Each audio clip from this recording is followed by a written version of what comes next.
할렐루야. 오늘도 예배하러 나온 우리 성도님들에게 우리 하늘의 놀라운 은혜와 평강과 기쁨이 가득 차고 넘치기를 축복합니다.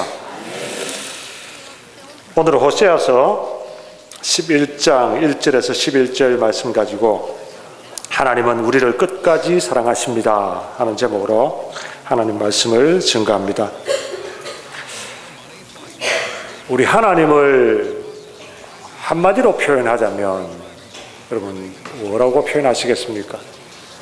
우리 하나님은 천지를 창조한 창조주이십니다. 우리 하나님은 우리를 주관하고 계시는 주관자이십니다. 하나님은 우리를 심판하실 심판주이십니다. 여러 가지 표현이 있을 수 있겠죠. 근데 우리 하나님을 딱 한마디로 표현한다면 여러분들은 뭐라고 표현하시겠습니까? 두말할 필요 없이 하나님은 사랑이십니다. God is love. 그게 다른 거 다 제쳐놓고 우리 하나님을 표현하라고 한다면 가장 잘 표현하는 말이 될 것입니다. 성경은 이 하나님의 사랑을 가장 잘 보여주는 성경 구절을 핵심 구절, 요절로 그렇게 우리가 외웁니다. 그게 뭐죠? 요한복음 3장 16절이죠. 하나님이 세상을 이처럼 사랑하사 독생자를 주셨더니 이는 저를 믿는 자마다 멸망치 않고 영생을 얻게 하려 하심이라. 하나님이 자신의 분신과도 같은 독생자를 우리를 위해서 이 땅에 내어주셨다. 십자가에 내어주셨다. 이것만큼 하나님을 잘 표현하는, 하나님의 사랑을 잘 표현하는 말이 없기 때문에 바로 요한복음 3장 16절이 우리 기독교의 요절, 표와도 같은 그런 구절이 되어 있습니다. 성경을 통틀어서 한 구절만 뽑으라면 주저없이 요한복음 3장 16절을 뽑습니다. 그 정도로 우리 하나님의 사랑을 잘 표현했다는 말이죠. 하지만 하나님의 사랑은 이런 구절에만 표현되어 있는 게 아니죠. 하나님의 사랑은 성경 전체를 통해서 표현되어 있습니다. 역사를 통해서, 이야기를 통해서, 시를 통해서, 또 예언을 통해서 여러 가지 모양으로 하나님의 사랑을 우리에게 보여주셨습니다. 오늘 본문인 이 호세아서도 하나님의 사랑을 잘 보여주는 성경 가운데 한 권입니다. 이 호세아서에서 하나님의 사랑을 어떻게 표현했습니까? 호세아서를 읽어보신 분들은 아시겠지만 이 호세아서에는 호세아라고 하는 선지자의 결혼을 통해서 하나님의 사랑을 우리에게 보여주셨습니다. 호세아 선지자는 하나님의 지시를 받아서 결혼을 한 사람입니다. 자기 좋아하는 사람을 결혼한 게 아니고 하나님이 이 여자와 결혼해라 했기 때문에 순종해서 결혼했습니다. 그런데 하나님이 결혼하라고 한 여자는 음란한 여인이었습니다. 고멜이라고 하는 여인이었죠. 하지만 하나님의 명령을 순종해서 이 호세아는 음란한 아내를 맞이하고 그에게 지극정성의 사랑을 쏟아 부었습니다. 그런데 이 고멜이라고 한 여인은 남편인 호세아 선지자의 엄청난 사랑을 받고서도 다시 옛버릇을 못 버리고 바람이 나서 집을 나가버렸습니다. 참으로 배은망덕한 사람입니다. 그런 행실이 부정한 여인을 아내로 맞아서 가정을 이루도록 한 것만 해도 감사하죠. 남편이, 흠이 없는 남편이 자기와 같은 여인을 사랑해 주는 것만 해도 감사하죠. 그리고 자식을 낳고 그 자식을 기르고 그 가정을 잘 이루고 살면 얼마나 좋겠습니까? 그런데 이 여인의 그 속에 있는 그 음란한 마음이 또다시 바깥으로 나가서 다른 남자를 만나고 그렇게 가정이 파탄될 지경에 이르렀습니다. 하지만 하나님께서는 이번에도 또다시 호세아 선지자를 그 고멜에게 보내셔서 그 고멜을 돈을 주고 다시 사오라고 이미 몸이 팔려져 있는 그 여인을 돈을 주고 사와서 다시 살라고 말씀하셨습니다. 호세아 선지자는 이것조차도 순종을 합니다. 그래서 가서 몸값을 지불하고 다시 묶여있던 그 고멜을 데리고 와서 살게 됩니다. 이것이 호세아 선지자를 통해서 호세아서에 나타난 우리 하나님의 사랑입니다. 바로 고멜과 같은 부정한 여인과 같은 이스라엘 백성들을 향하신 하나님의 사랑을 호세아 선지자를 통해서 보여주신 것입니다. 오늘 11장에서는 이스라엘과 하나님의 관계를 남편과 아내가 아니라 아버지와 아들의 모습으로 묘사하시면서 배역한 아들, 배은망덕한 아들을 향하신 하나님의 사랑을, 아버지의 사랑을 보여주고 있습니다. 사실 오늘 본문 11장 1절에서 11절은 하나의 무슨 영화 같은 드라마입니다. 잘 읽어보면 하나씩 보겠습니다. 1절을 보겠습니다. 이스라엘에 어렸을 때에 내가 사랑하여 내 아들을 애굽에서 불러내었다. 하나님께서는 이스라엘이 어렸을 때에 이집트에서 불러내었다. 그렇게 말씀하셨습니다. 여기서 내 아들을 불러내었다라고 말씀하시면서 이스라엘을 아들이라고 말씀하셨습니다. 여러분, 이 사건은 무엇을 의미하는지 아시죠?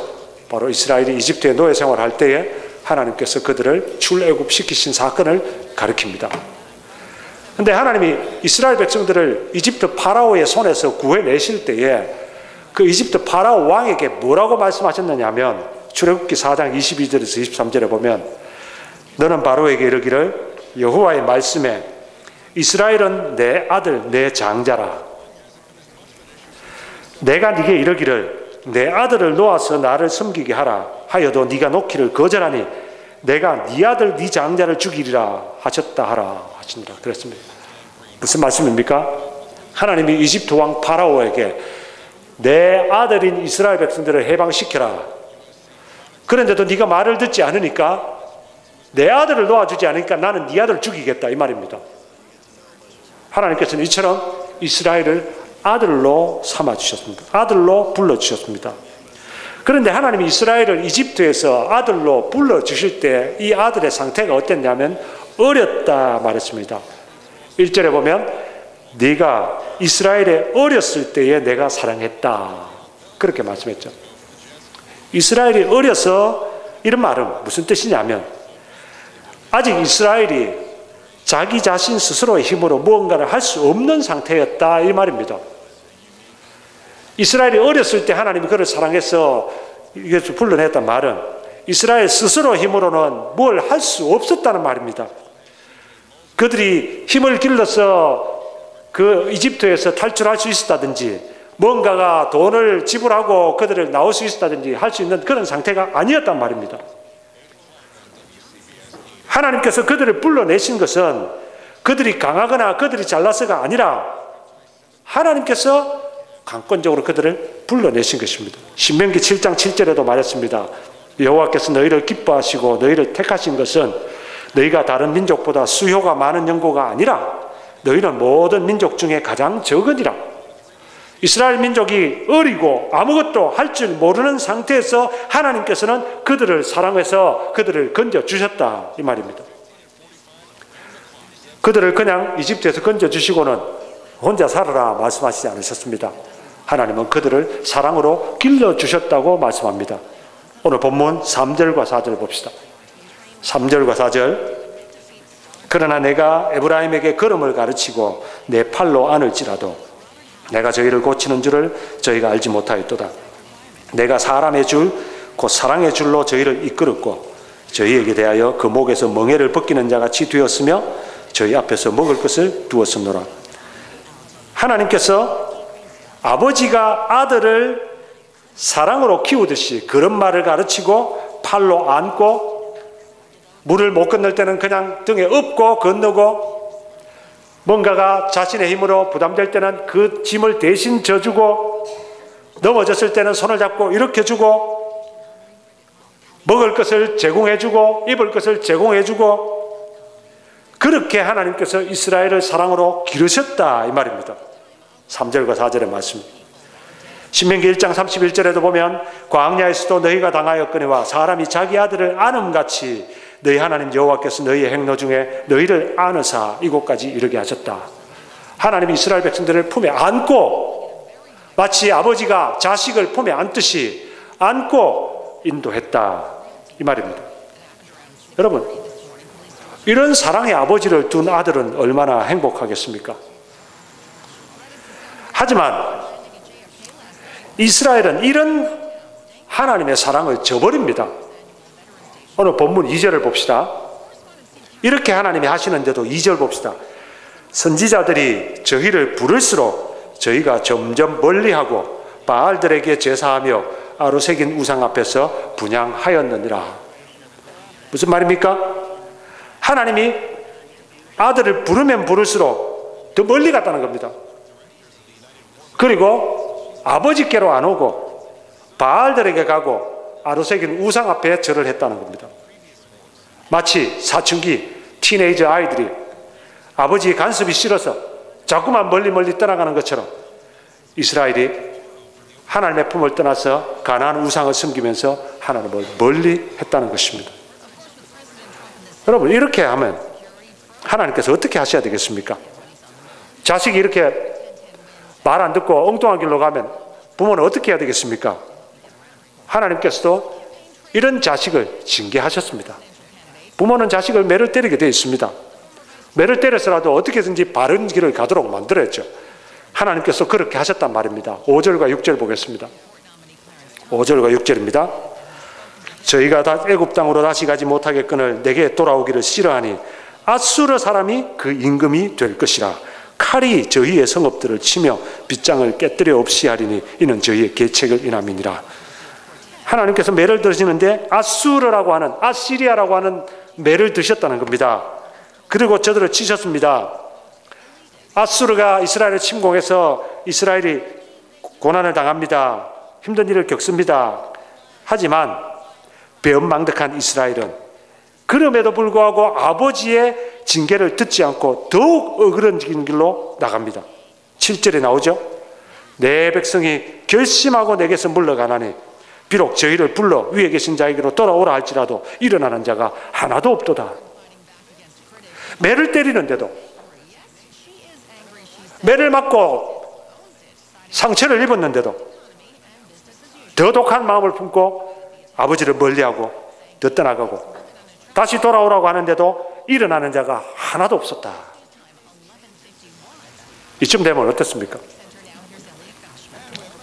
여러분 자식이 타일러도 안 되고 매를 들어도 안 되고 이래도 안 되고 저래도 안 될 때 어떻게 해야 되겠습니까?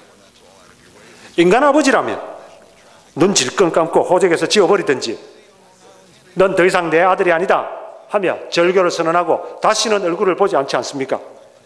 그런데 놀랍게도 우리 하나님은 그러시지 않으셨다는 것입니다. 오늘 하나님이 우리를 끝까지 사랑하신다는 이 말씀이 바로 8절 말씀입니다. 우리 다 같이 8절 말씀을 함께 읽어보겠습니다. 8절 말씀입니다. 시작. 에브라임이여 내가 어찌 너를 놓겠느냐, 이스라엘이여 내가 어찌 너를 버리겠느냐, 내가 어찌 아드마같이 놓겠느냐, 어찌 너를 스보임같이 두겠느냐, 내 마음이 내 속에서 돌아서 나의 긍휼이 온전히 불붙듯 하도다. 하나님은 어떻게 하십니까? 내가 어떻게 너를 놓치겠느냐, 내가 어떻게 너를 버리겠느냐, 아드마같이 스보임같이 하겠느냐. 아드마, 스보임은요 성읍의 이름입니다. 도시 이름입니다. 신명기 29장 23절에 보면 하나님께서 소돔과 고모라를 멸망시키실 때 같이 멸망했던 그 옆에 있던 동네 이름입니다. 아드마, 스보임. 소돔과 고모라가 왜 멸망했는지 아시죠? 죄악이 관영해서 죄악이 관영을 해서 하나님이 더 이상 농락하실 수가 없어서 유황불로 그들을 멸하셨는데 소돔과 고모라뿐만이 아니고 스보임과 아드마 옆에 있다가 같이 멸망했습니다. 이스라엘의 소행을 보자면 하나님께서는 아드마와 스보임같이 유황불에 그냥 내버려 두셔야 되는데 그들이 그토록 마땅한 짓을 했는데 하나님께서는 그렇게 하지 않으시겠다고 말씀하시는 겁니다. 내가 어떻게 아드마와 스보임같이 너희들을 그렇게 취급하겠느냐, 그렇게 할 수 없다. 왜 그러십니까? 소행으로 봐서는 100번 죽어도 마땅한데 왜 하나님께서는 그들을 놓치지 않는다고 말씀하십니까? 8절 후반전에 나오죠. 내 마음이 내 속에서 돌아서 나의 긍휼이 온전히 불붙듯 하도다. 내 마음이 내 속에서 돌아서 하나님의 마음에 돌았다. 이 말은요, 무슨 뜻이냐면 하나님이 이스라엘을 불쌍히 여기서 그 마음이 욱했다 이 말입니다. 격했다 이 말입니다. 울컥했다 이 말입니다. 성경에 울컥한 사람들이 나옵니다. 요셉이 형들의 미움을 받아서 이집트의 노예로 팔려갔죠. 우여곡절 끝에 총리가 되었습니다. 흉년이 들어서 형들이 요셉이 총리가 된 줄도 모르고 곡식을 사러 왔죠. 요셉이 형들을 알아보고 형들이 개과 천선했나 알아보기 위해서 테스트를 합니다. 가서 동생 데려오라 그럽니다.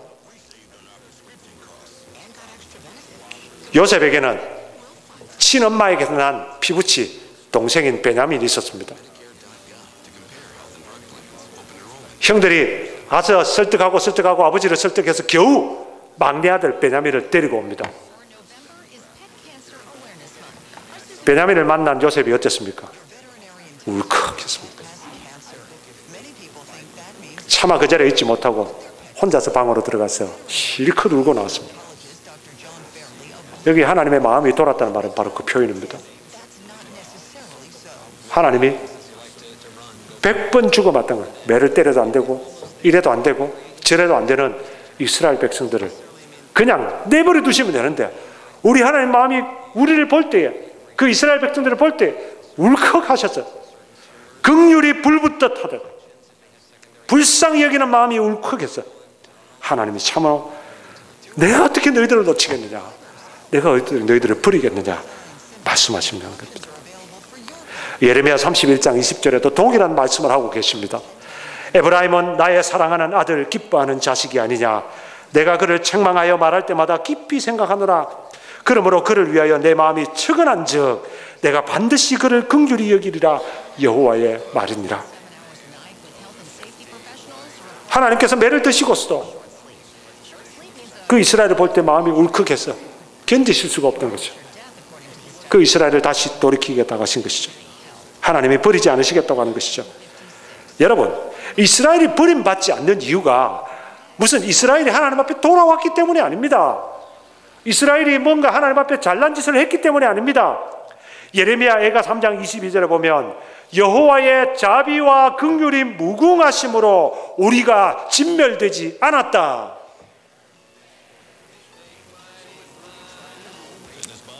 사람들은 항상 착각합니다. 이스라엘 백성들도 착각했습니다. 우리는 아브라함의 자손이니까, 우리가 율법을 지키니까, 우리는 할례를 받았으니까, 우리는 하나님 앞에 제사를 드리니까, 우리는 하나님께서 우리를 버리지 못하신다. 천만의 말씀입니다.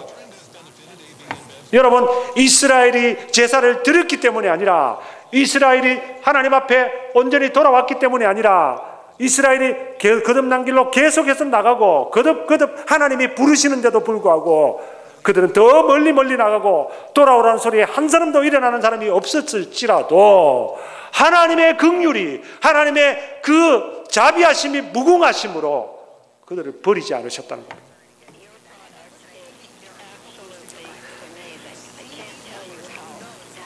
이스라엘이 버림받지 않고 아드마와 스보임처럼, 아드마와 스보임은 그러지를 못했어요. 하나님 버리셨어요. 소돔과 고모라 버리셨어요. 그런데 이스라엘은 그렇게 버리지 않으시겠다는 겁니다. 버리지 않으시겠다는 겁니다. 왜? 당신의 자녀니까. 자녀를 향한 그 아버지의 사랑을 끝까지 사랑하시겠다는 겁니다. 오늘 본문 9절에도 동일하게 말씀하십니다. 내가 나의 맹렬한 진노를 바라지 아니하며 내가 다시는 에브라임을 멸하지 아니하리니 이는 내가 사람이 아니요 하나님임이라. 나는 네 가운데 거하는 거룩한 자니 진노함으로 네게 임하지 아니하리라. 하나님께서는 배은망덕한 이스라엘을 향한 사랑을 거두지 않으셨습니다. 오히려 그들을 회복시키겠다고 하셨습니다. 왜? 사람이 아니기 때문입니다. 사람은요 버립니다. 사람은요 포기합니다. 아무리 지 자식이라도 끝끝내 어긋난 길로 가면 포기합니다. 버립니다. 그러나 우리 하나님은 그렇지 않으십니다. 그 하나님의 사랑 때문에 오늘 저와 여러분들이 살아있는 겁니다. 그 하나님의 사랑이 아니었다면, 진노가 아니었다면 저와 여러분들은 소돔과 고모라 같이, 아드마와 스보임 같이 100번 망해도 벌써 망했던 사람들입니다. 하나님은 저와 여러분들을 사랑을 거두지 않으시겠다고 약속했습니다. 뿐만 아닙니다. 그 사랑으로 말미암아 하나님이 치셔서 상처투성인 이들, 죄악된 세상으로 가서 더러워져 있는 그들, 마치 고멜처럼 또다시 세상으로 나가서 더러워져 있는 그를 하나님께서는 불러와서 회복시키시겠다고 말씀하십니다. 오늘 보면 10절과 11절이죠. 10절과 11절 봅시다. 저희가 사자처럼 소리를 발하시는 여호와를 쫓을 것이라. 여호와께서 소리를 발하시면 자손들이 서편에서부터 떨며 오되 저희가 애굽에서부터 새같이 아수르에서부터 비둘기같이 떨며 오리니 내가 저희로 각 집에 머물게 하리라. 나 여호와의 말이니라. 하나님께서는 지금 메마자 피투성이가 된 이들, 아시리아의 포로로 잡혀간 이들, 바벨론의 포로로 잡혀간 이들, 하나님 섬기지 못해서 그냥 저들에게 진노를 받아 멸망을 받아 심판을 받아서 저 멀리 이방에 끌려간 그들을 하나님께서 다시 돌아오게 하겠다. 그리고 집에 머물게 해주겠다. 회복시켜 주시겠다고 약속하시는 말씀입니다. 여러분, 한편의 영화 같은 줄거리 아닙니까? 아무것도 알지 못하는 이스라엘, 어린 이스라엘을 하나님께서 자녀로 삼으셨죠. 그들을 그 이집트 노예 생활에서 구해주시고, 그릇마 가르쳐 주시고, 안아주시고, 먹을 것 주시고, 은혜 주시고, 힘들 때마다 일으켜 주시고, 업어주시고, 그렇게 길러 주셨는데 말을 안 듣는 거예요. 말 안 듣는 자식인 거예요. 말 안 들으니까 매를 때리는 거죠. 하나님께서 매를 떼시는데, 매를 때리면 돌아와야 되는데 매를 맞고서 더 강팍한 마음으로 더 멀리 나가고 하나님을 멀리하고 세상으로 나가버리는 거죠. 이런 아들을 100번도 더 포기하고 100번도 더 버려버려야 마땅한 아들인데도 하나님은 내가 어찌 너를 놓겠느냐, 내가 어찌 너를 버리겠느냐, 내 마음이 너 속에서 불붙는 듯 한다, 이렇게 말씀하시면서 다시 너희들을 돌아오게 하겠다고 약속하시는 장면 아닙니까? 이 한편의 영화 같은 이런 스토리가 하나님과 구약의 이스라엘 백성에게만 해당되는 이야기가 아니라는 것입니다. 예수님께서 누가복음 15장에 바로 이 하나님의 우리를 끝까지 사랑하시는 그 사랑의 모습을 탕자의 비유를 통해서 보여주셨습니다. 아버지에게 두 아들이 있었죠. 둘째 아들이 배은망덕하게도 아버지 살아생전에 유산 물려달라고 해가지고 그 유산 받아서 먼 나라로 가버렸습니다. 멀리 떠났어요. 아버지 간섭이 싫어서. 그리고는 그곳에서 허랑방탕해서 그 재산 다 날려버렸습니다. 먹을 것이 없어서 돼지 치는 자에게 가서 쥐엄 열매를 먹습니다. 이번에 성지순례 가가지고 쥐엄 열매 한번 봤어요. 쥐엄 열매가 어떤 건지 한번 봤어요. 이걸 먹어라. 차라리 도토리 먹는 게 낫죠. 너무 배고프니까 아이고 우리 아버지 집에는 품꾼들도 배부르게 먹는데 안 되겠다. 다시 돌아가자. 참 아들이라고 말하지 못하겠으니까 품꾼의 하나로 써달라고 부탁해야 되겠다. 그리고는 터덜터덜 아버지가 옵니다. 아버지는 아들을 버리지 않았습니다. 여러분, 아버지 살아생전에 유산 나눠달라고 하는 배은망덕한 아들이 1순위입니다. 1순위. 중동에서. 아버지 죽어라 이 소리입니다. 그 아버지 재산, 피땀 흘려 모은 재산을 다 가지고 허랑방탕해서 다 날려버린 아들 받아주겠습니까? 형조차도 저런 놈을 어떻게 받아줄 수가 있냐. 울분에 차서, 분노에 차서 저런 놈을 어떻게 집 안으로 들여놓을 수 있나 얘기하는데 아버지는 맨발로 뛰어나갔어요. 멀리서 그 아들을 얼싸안고 울며 입 맞추고 신을 신기고 옷을 입히고 할진 송아지를 잡아라. 온 동네가 내가 잃어버린 아들을 찾았다. 잔치를 벌이는 모습으로 보여주셨습니다. 이게 우리 하나님의 끝까지 사랑하시는 사랑의 모습입니다. 하나님은 저와 여러분들에게도 이런 사랑을 하시는 줄 믿습니다. 왜 그렇습니까? 우리가 하나님의 자녀이기 때문입니다. 요한복음 1장 12절에 뭐라고 말했습니까? 영접하는 자, 곧 그 이름을 믿는 자들에게는 하나님의 자녀가 되는 권세를 주셨죠. 예수 그리스도를 믿는 자, 예수님이 나의 구세주라는 사실을 믿는 자, 예수님이 나를 구원해 줄 뿐이라는 사실을 믿는 자, 그를 하나님은 자녀로 삼아주셨습니다. 하나님이 우리를 자녀로 삼아주셨으면 하나님은 우리를 끝까지 사랑하시는 줄 믿습니다. 그런데 저와 여러분들의 모습을 한번 돌아보십시오. 우리도 세상 가운데 죄를 죄인 줄 모르고 그냥 노예처럼 살던 우리들을 예수 그리스도를 통해서 나 대신 죄값을 지불하고 나는 온전한 사람으로 자녀로 구원해 주시고 아들로 삼아 주셨습니다. 그럼에도 불구하고 오늘 저와 여러분들도 구약의 이스라엘처럼 하나님을 멀리 떠납니다. 하나님에게 오기보다 세상을 더 좋아합니다. 하나님 앞에 예배하는 것보다 세상에서 돈 버는 게 더 좋아요. 하나님의 음성을 듣고 순종하는 것보다 세상 친구들과 낙을 누리는 게 더 좋아요. 육신의 정욕과 안목의 정욕과 이생의 자랑을 쫓아가는 것이 더 좋아서 멀리 될 수 있으면 목소리 안 들리는 대로, 될 수 있으면 하나님 안 보이는 대로 세상 따라가지 않습니까? 이런 우리를 하나님은 그냥 버려두지 않으십니다. 매를 드십니다.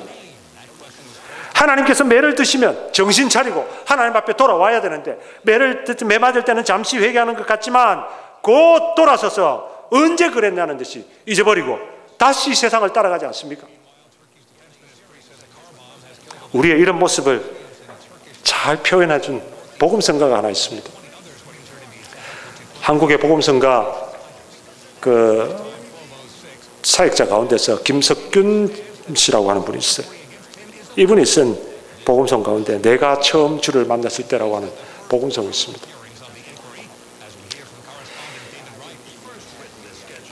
일절이 이렇습니다. 내가 처음 주를 만났을 때 외롭고도 쓸쓸한 모습, 말없이 홀로 걸어가신 길은 영광을 다 버린다거네. 정녕 그분이 내 형제 구원했나?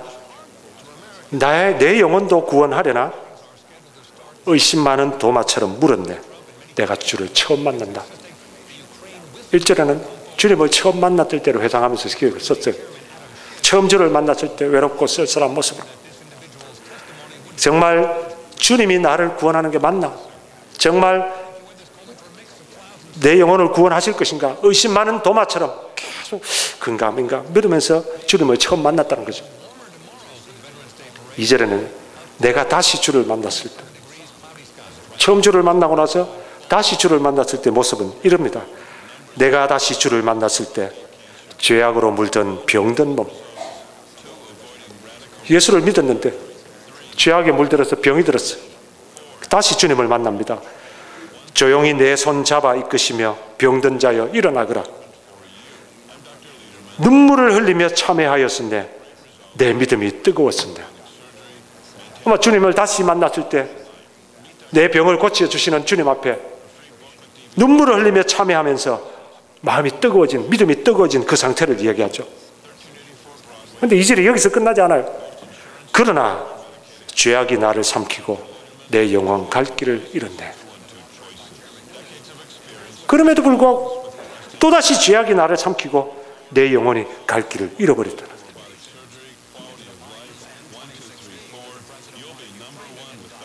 여러분, 하나님께서 부르셨으면 하나님 앞에 제대로 살아야 될 거 아닙니까? 그런데도 죄악이 좋아서 나가서 매를 맞고 병들었어. 다시 주님 앞에 나왔어. 그리고 주님께서 고쳐주셨어. 은혜를 받았어요. 뜨거워졌어요. 새로워져야 될 거 아닙니까? 눈물까지 흘리고 참회까지 하고 마음이 뜨거워지고 믿음이 뜨거워졌는데 죄악이 나를 삼키고 내 영혼 갈 길을 잃어버렸어. 하나님께서 이렇게 우리를 사랑하시고 우리를 건져주시고 우리를 해줬는데 또다시 죄악으로 나가버리는 거죠. 그럼 어떻게 해야 되겠습니까?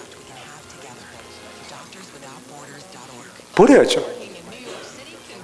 이 백성들이 아니라 내가 다른 사람을 통해서 온 인류를 구원해야 되겠다. 그렇게 하셔야 되지 않습니까? 그런데 이런 우리들을 하나님은 놓지 않으신다는 겁니다. 우리를 향한 사랑을 멈추지 않으시겠다는 겁니다.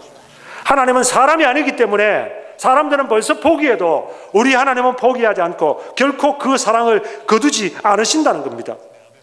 여러분, 하나님께서 이같이 우리를 사랑하신다, 나를 결코 놓치지 않으신다 하는 사실을 알면 우리가 어떻게 살아야 되겠습니까?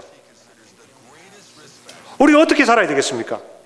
아, 하나님이 나를 버리지 않으시는구나. 내가 멀리 갔다가도 하나님이 나를 버리지 않으시는구나. 내가 참 탕자처럼 살아도 하나님 나를 버리지 않으시는구나. 잘 됐다. 더 탕자처럼 살자. 내 마음대로 살자. 그래서 하나님 나중에 건져주실 거니까 실컷 내 마음대로 살고 천국 가면 안 되나? 그렇게 사시겠습니까? 로마서 6장 1절에서 2절에 사도 바울이 이렇게 얘기합니다. 그런즉 우리가 무슨 말하리요? 은혜를 더하게 하려고 죄에 거하겠느냐? 그럴 수 없느니라. 죄에 대하여 죽은 우리가 어찌 그 가운데 더 살리요?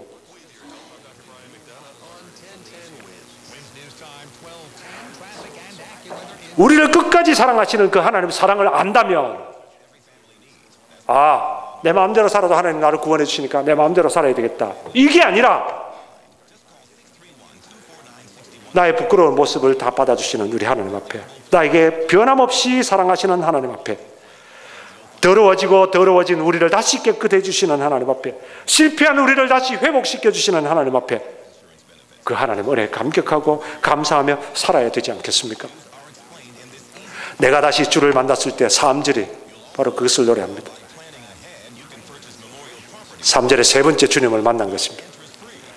내가 이제 주를 만남으로 죽음의 길 벗어나려네. 변찮는 은혜와 사랑 베푸신 그분만이 나의 구세주. 주 예수 따라 항상 살리로다. 십자가 지고 따라가리라. 할렐루야, 주를 만난 이 기쁨, 영광의 찬송을 돌리리. 혹시 여러분 이 찬양 아시는 분 계세요?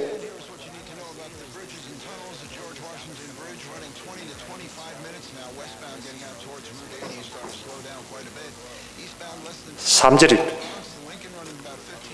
내가 이제 주를 만남으로 죽음의 길 벗어나려네.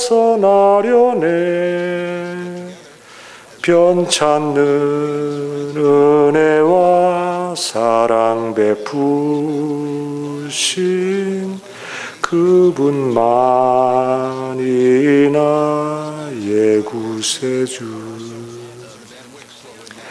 주 예수 따라 항상 살리로다. 십자가 지고 따라가리라. 할렐루야, 주를 만나니 기쁨, 영광의 찬송을 돌리리. 이게 우리의 모습이 돼야 됩니다. 내가 이제 주를 만남으로 죽음의 길을 벗어나려네. 변찮는 은혜와 사랑 베푸신 그분만이 나의 구세주. 주 예수 따라 항상 살리로다. 십자가 지고 따라가리라. 할렐루야, 주를 만난 이 기쁨, 영광의 찬송을 돌리리. 이게 바로 하나님이 끝까지 우리를 사랑하시는 데 대한 우리의 바른 자세입니다. 끝까지 사랑하시는 그 하나님의 사랑을 받은 자의 바른 자세의 모습, 링컨 대통령의 예화를 통해서 우리가 알 수 있습니다. 링컨 대통령이 1863년도에 노예 해방을 선언했습니다. 그 선언하기 이틀 전에 한 번은 링컨 대통령이 노예 시장에 나가봤습니다. 사람들이 흑인 노예들을 짐승처럼 사고 팔았습니다. 그런데 둘러보다가 링컨 대통령이 한 흑인 여자 노예 한 명을 보았습니다. 너무너무 불쌍히 여기는 마음이 들어서 링컨 대통령이 돈을 주고 그를 샀습니다. 그리고 집으로 데려와서 그 여인에게 나는 이제 너를 해방시키고자 한다. 너는 이제 자유인이다. 네가 가고 싶은 대로 마음대로 가라. 그러자 그 여인이 링컨에게 물어봅니다. 정말 이제부터 내가 하고 싶은 말을 마음대로 해도 됩니까? 링컨이 그렇죠. 대답했습니다. 정말 이제부터는 내가 보고 싶은 것 마음대로 봐도 됩니까? 그렇죠. 그래도 됩니다. 정말 이제부터는 내가 먹고 싶은 거 마음대로 먹어도 됩니까?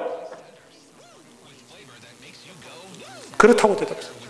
정말로 내가 하고 싶은 것을 마음대로 해도 됩니까?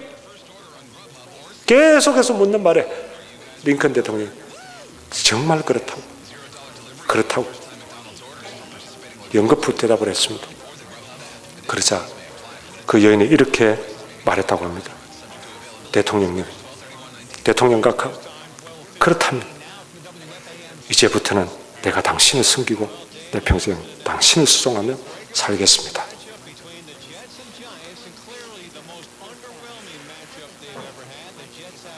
여러분, 왜 우리가 하나님을 사랑하고 섬기고 살아야 됩니까?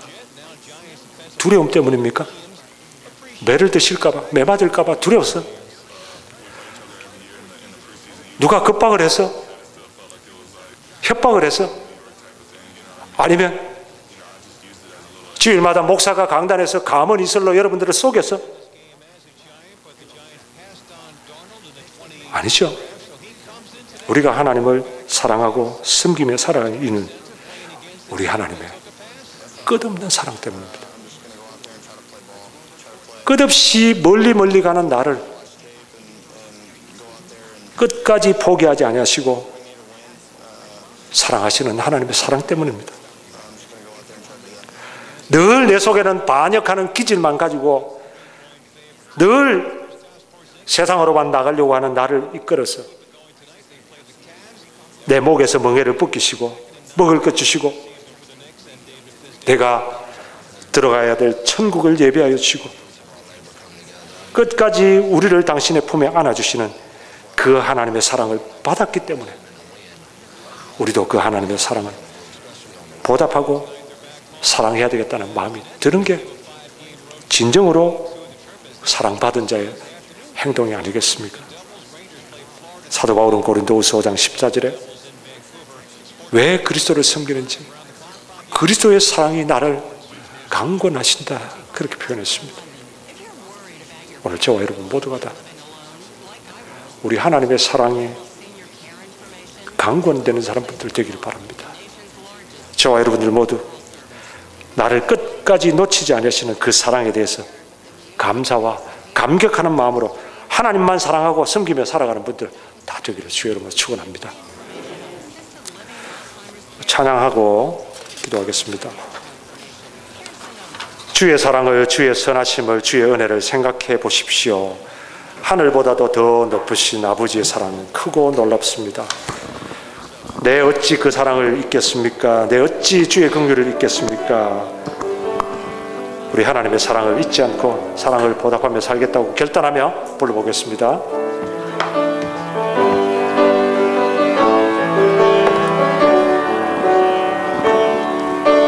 주의 사랑을, 주의 선하심을, 주의 은혜를 생각해보라. 하늘보다도 더 높으신 아버지의 사랑 크고 놀랍네.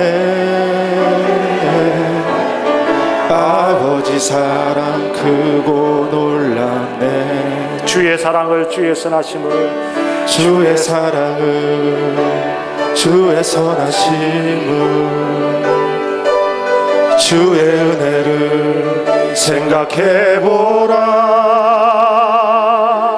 하늘보다도 더 높으신 아버지의 사랑 크고 놀랍네. 아버지 사랑 크고 놀랍네. 내 어찌 그 사랑 잊으리. 내 어찌 그 사랑 잊으리. 내 어찌 주의 긍휼 잊으리. 내 영혼의 모든 소원 만족시킬 하나님. 주의 사랑을 주의 선하심을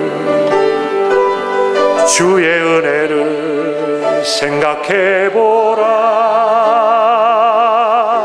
하늘보다 더 높으신 아버지의 사랑 크고 놀랍네. 아버지 사랑 크고. 나 길을 잃고 헤맬 때, 나 길을 잃고 헤맬 때 그 사랑 날 찾아내셨네. 내 영혼의 모든 소원 만족시킬 하나님. 주의 사랑을 주의 선하심을 주의 은혜를 생각해보라. 하늘보다 더 높으신 아버지의 사랑 크고 놀랍네. 아버지 사랑 크고 놀랍네. 여러분, 이 시간 다시 한번 여러분 마음에 결단하십시오. 매주마다 결단하지만 그럼에도 불구하고 우리는 다시 세상으로 나가지 않습니까? 수만 번 수천 번도 더 결단해도 또 세상으로 가지 않습니까? 우리 하나님의 사랑은 변치 않습니다. 우리 하나님 나를 놓치지 않습니다. 내가 어찌 너를 놓겠느냐, 내가 어찌 너를 버리겠느냐. 우리의 부끄러운 모습이지만 하나님 우리를 끝까지 사랑하십니다. 그러므로 우리는 날마다 결단해야 됩니다. 하나님, 주님의 사랑에 합당한 삶을 살겠습니다. 주님의 사랑에 보답하는 삶을 살겠습니다. 내가 하나님을 사랑하며 하나님만 섬기며 살겠습니다. 나를 해방시켜준 우리 하나님, 나를 구원하여 주신 우리 하나님, 그분을 위해서 내가 살겠습니다. 이 시간 다시 한 번 더 마음으로 진심으로 결단하면서 기도하겠습니다. 하나님 아버지, 감사합니다. 죽어도 몇 번 죽고 버림받아도 얼마나 버림받았어야 될 우리들이지만 하나님은 여전히 우리를 사랑하시고 끝까지 변함없이 우리를 사랑하시고 우리를 놓치지 않으시겠다고. 내가 어떻게 아드마와 같이 스보임같이 너를 놓겠느냐 두겠느냐 말씀하시는 하나님의 말씀을 저희들이 오늘 이 시간 듣고 다시 한번 주님의 사랑에 감격하고 아버지 주님의 사랑에 감동하여서 하나님 남은 생애를 주를 위하여 살게 하여 주옵소서. 주님은 주를 위하여서 사는 삶이 되게 하여 주옵소서. 주님이 결단합니다. 하나님 아버지, 주를 위해서 살겠습니다. 아버지 하나님 사랑에 감사하며 보답하며 살겠습니다. 하나님 아버지여, 우리 주님을 기뻐하시는 삶을 살겠습니다. 우리 모든 성도들이 바로 그런 삶을 살 수 있도록 하나님 아버지 도와주옵소서. 주님의 사랑을 주님의 저희들도 실천하며 살아갈 수 있는 사람들 되게 하여 주시옵소서. 그래 우리 날마다 우리 주님만의 섬김을 우리 주님의 주시는 그 사랑을 끝까지 이룰 수 있는 저희들이 되게 하여 주시옵소서.